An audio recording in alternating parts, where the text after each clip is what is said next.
Welcome back to African Voice. It's me, Dr. Sibanda, with Bailo Jella, and today we're talking about Guinea Conakry and the donation to Notre Dame by the President Alpha Conde.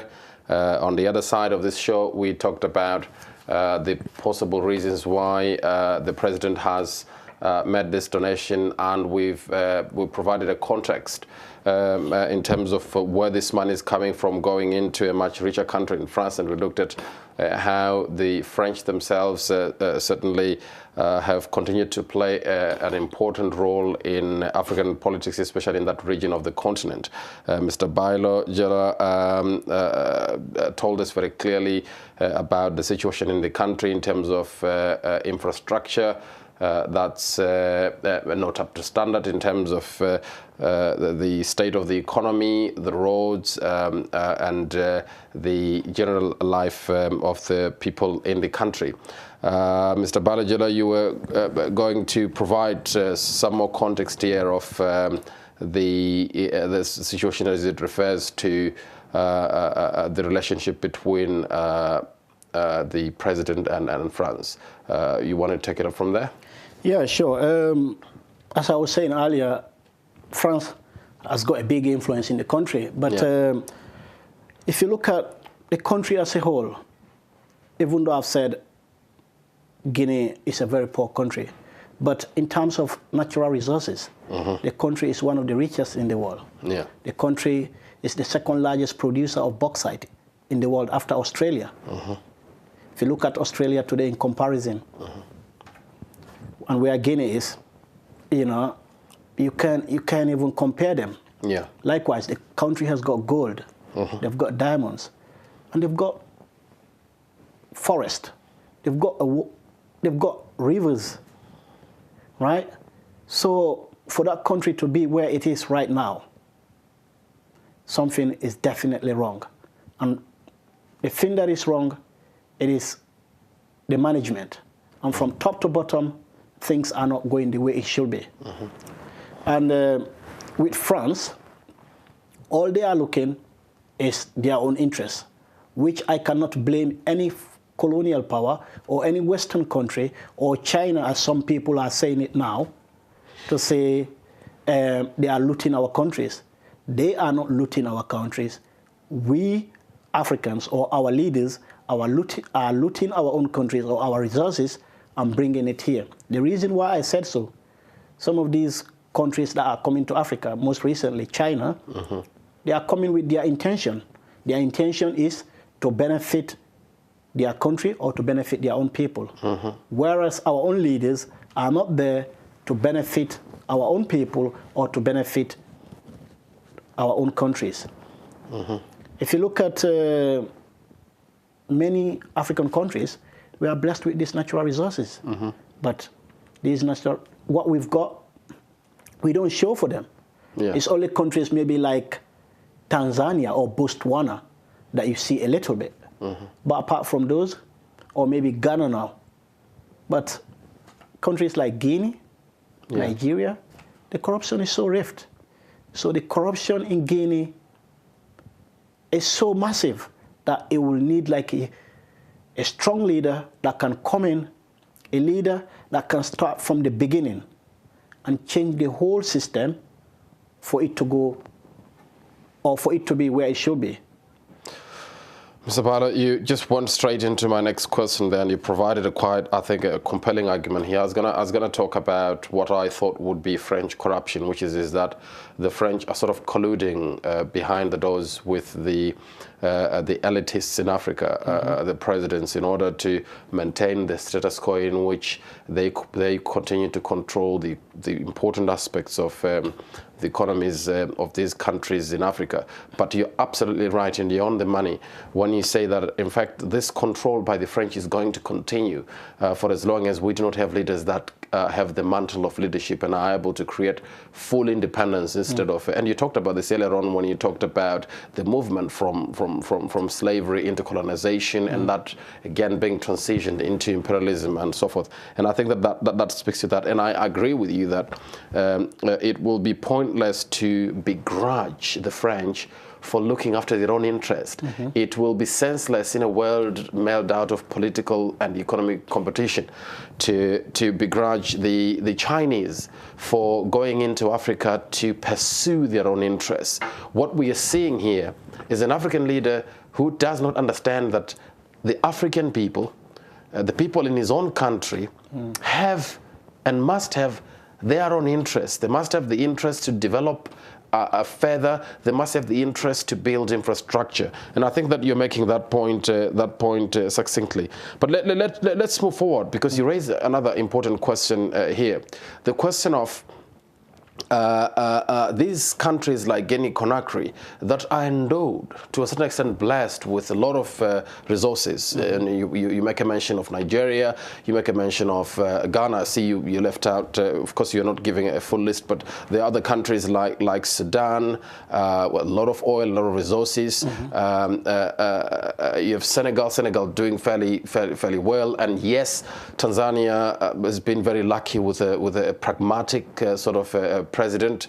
Of course, everybody's got their own faults. Botswana has had a good situation. Just the other day, I was watching a video where the young Botswanian president was saying that, look, I'm here to do one thing and one thing alone. I'm here to make sure that my people, my country, gets the best out of this world. And that is the kind of leadership that Africa should be looking forward to and doesn't yet have. And certainly that leadership is not shown by President Alpha Conde. Now, given that situation, what's your take then on what attitude should the rest of the African continent, the African people, what attitude, what are you hearing from the ground towards this kind of act? Is it altruism? Is this president being generous, or is he being, for want of a better word, brainless by doing this? Should a poor man, is this biblical? Is this religious? Should a poor person be giving to the richest person in the room? Well, even if it is biblical, I would say he didn't take it from the Bible, because for once, first of all, he's a Muslim. Right. And secondly, President Alpha Conde or Guinea, people are striking every day for God's sake in that country. People are going out on the street, especially the young people. Yeah. They are protesting for not having proper education. They are protesting every single day for things being hard in the country. Man, don't say we don't have enough schools and we're giving away 2 million euros. Well, I'm telling you, don't say that. In 2018, in Guinea, there was no schools for more than 5 months, or for up to 5 months. I remember that. And the reason was because teachers were not being paid. And then the government's argument was they didn't have money. So where's this 2 million euro coming from all of a sudden? That tells you how it is. And one thing again I want you to understand is like one thing France has made or has succeeded in the last 40, 50 years is to make sure any leader in its former colonies that comes in that does not dance to the tune that they are playing, they make sure you don't stay long. How do they do that? Military ways? They make sure you get either overthrown or you get poisoned. We've seen the likes of Burkina Faso, where Thomas Sankara was, he got killed. We've seen what happened in countries like Togo, where Gnassingbé Eyadema was there for ages and ages, where he's tailless, and his son took over. We've seen countries like Gabon, where after the death of Umar Bongo, the son took over. These are like dynasties because they are dancing to the tune of France. So when you say you're not going to dance to the tune of France, then you get kicked out so quickly. So these are dynasties that are backed up by a powerful French system that wants to maintain its control in the area. What about, and I want us to talk to these leaders, Mr. Baila. I want us to talk to these people. Just look at a common example here. Yeah. Ivory Coast. Let's go back 10 years back or 15 years back when there was civil war in that country. Yeah. When they helped Gbagbo to come into power. But as soon as Laurent Gbagbo stopped dancing into their tune, they were the same people who removed him from power. I remember. And they were the same people who helped for the international world to prosecute Gbagbo at the ICC, which, a few months back he was found not guilty. Yeah.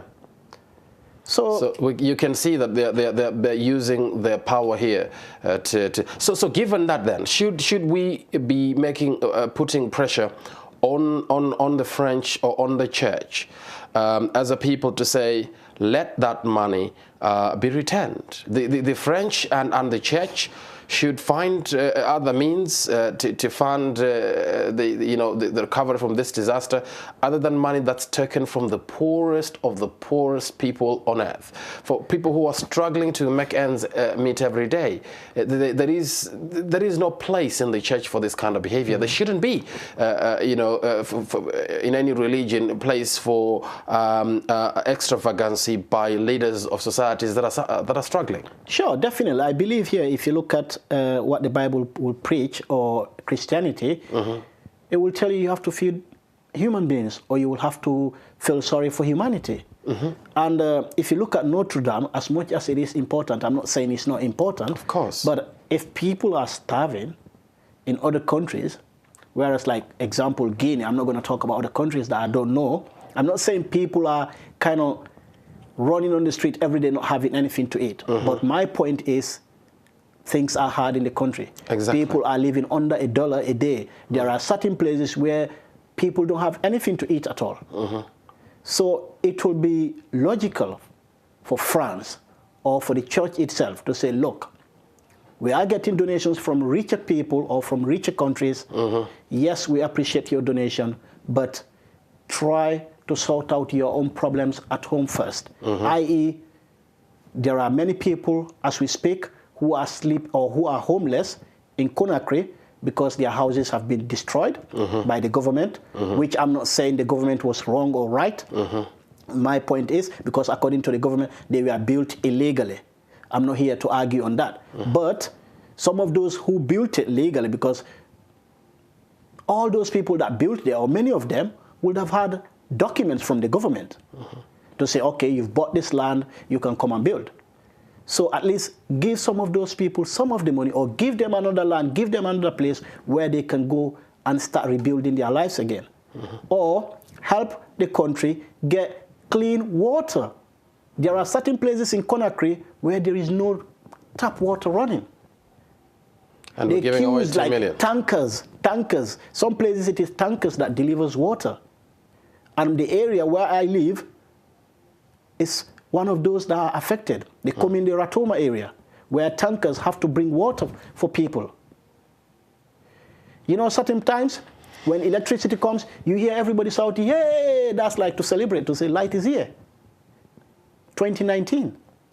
It's certainly unheard of, and I don't know how to categorize that. But I think certainly it will be a good gesture if the Catholic Church and Notre Dame specifically were to take the step to discourage corruption by kindly rejecting or finding a way to return this donation back to the people of Guinea, so that they can at least build the few schools they need. They can keep the teachers in the classroom. They can build that road and that bridge that allows a young kid to go into a school and get an education that will push them one step closer to a full and enjoyable life. I think that would be important, and I think that some African leaders, and we have a rising group of African leaders out there that are certainly very strong, and I'll ring a few after this to ask them to make some statements. Really, I think African leaders must make very strong statements about the situation. It's corruption at a level that we haven't seen before, at a level that shouldn't be accepted. When a whole president takes a lot of money like that and gives it. Look, the Catholic Church is a generous church, and I think that if I know them well, they would certainly not mind worshipping in the open or under a tent somewhere, for as long as one child somewhere on earth would get clothes, would get an education, and so forth. And the Catholic Church doesn't need this in order for it to continue doing what it does and serving its membership. Definitely. If you look, we live in the West. We live here in the UK. And correct me if I'm wrong, but I've not heard of any single leader in the West that have donated any personal money, like to say, all right, I've donated 1 million euros. All we've had people who are donating are rich people, you know. Well, there's enough of those. Exactly. Yeah. But why? Why in Africa?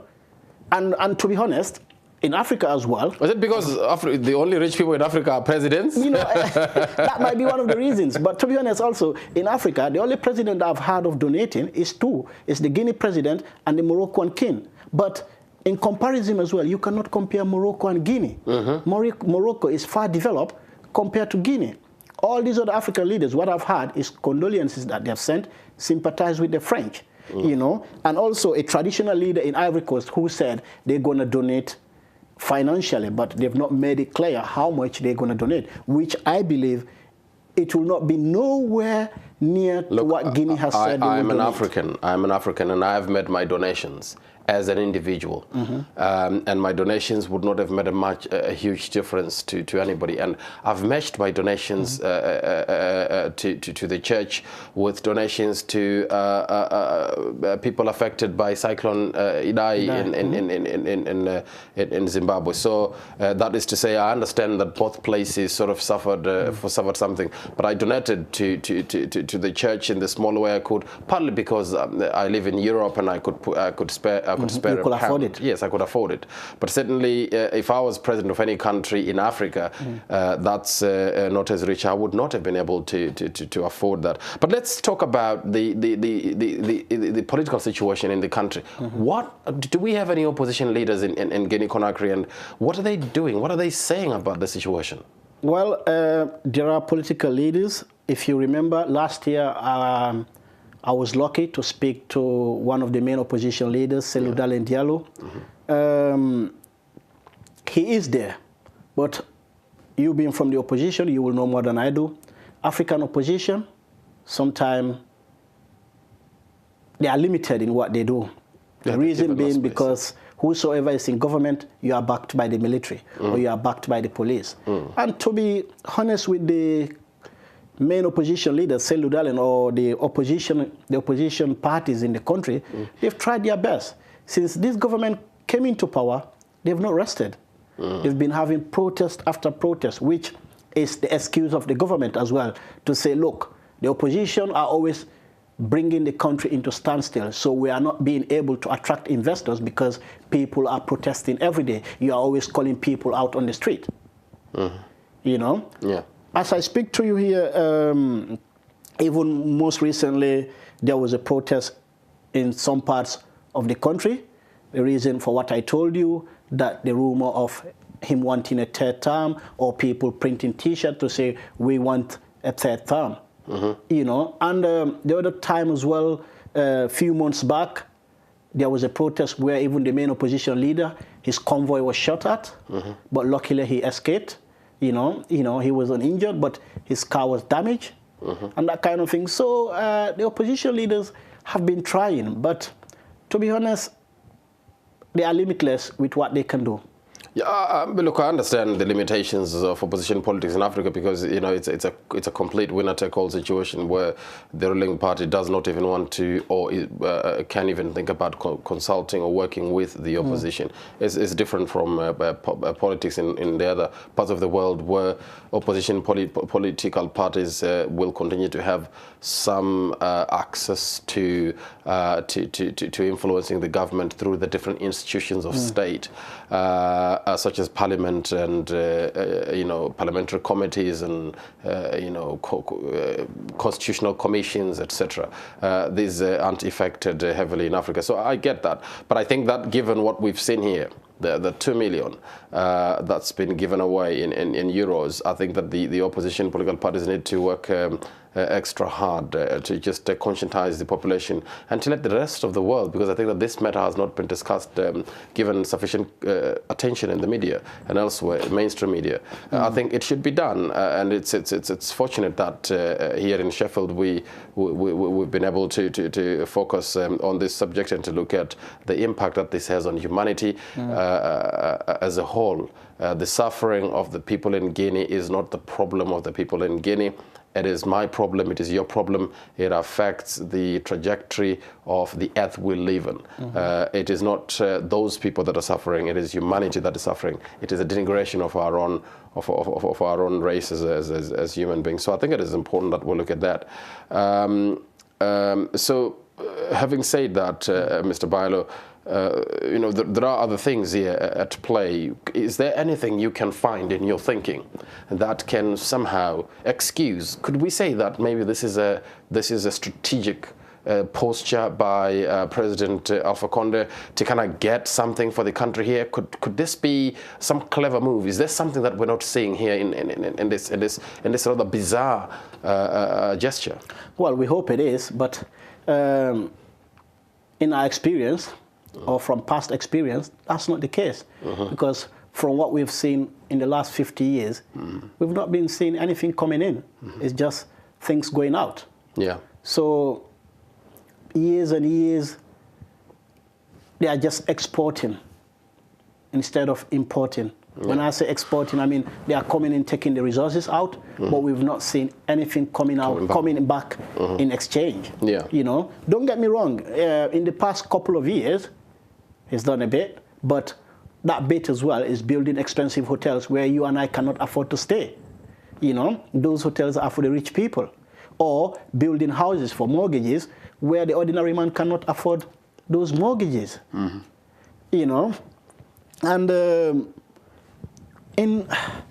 it's hard to say as an African or as a Guinean, because one thing we've been taught to believe is like to say, believe in God. Things will change. Things will change. And one thing in Guinea as well, that each government that comes into power has succeeded is doing, is being able to look after the military, the police, to make sure they are by their side, no matter what. So Guinea is a country where each time there is a protest, 4 or 5 people will get killed.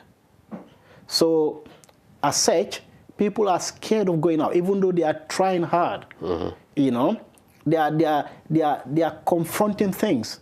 But Guinea also, which, as I mentioned at the beginning, because of the relationship with France during the time of independence, it has become one of those countries where things will happen, nobody will notice, nobody will report it. It just gets swept under the carpet. Yeah. Well, Mr. Bailo, I think that's an important observation there. But I say that to the viewers at home, just to make a disclaimer here, that we certainly do not think that any donation is wrong, and that a donation to Notre Dame is wrong.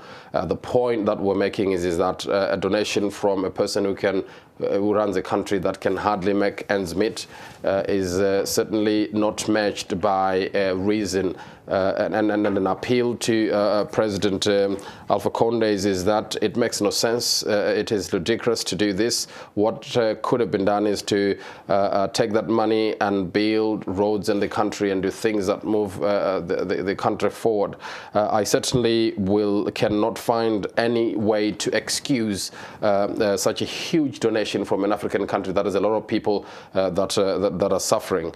Positive steps must be taken by other African leaders in terms of looking at how such things can be done in this time. But also a lot of hope to a lot of people is that you have upcoming African leaders, Mr. Bailo, that will in many ways seem to give us the promise that perhaps one day African leaders will make those decisions that Mr. Bailo talked about here, decisions that are about pursuing our own interest without necessarily focusing on diminishing another country's attempt to pursue its own interest. And I think that will be a good direction for Africa to take. It is high time Africa stops complaining about sanctions. Africa stops complaining about countries from the West that are trying to make themselves rich, but begins to have leadership that is aimed at making Africa rich at whatever cost and no matter who the opposition is. Mr. Bailo, any parting words you'd like to on the subject? Well,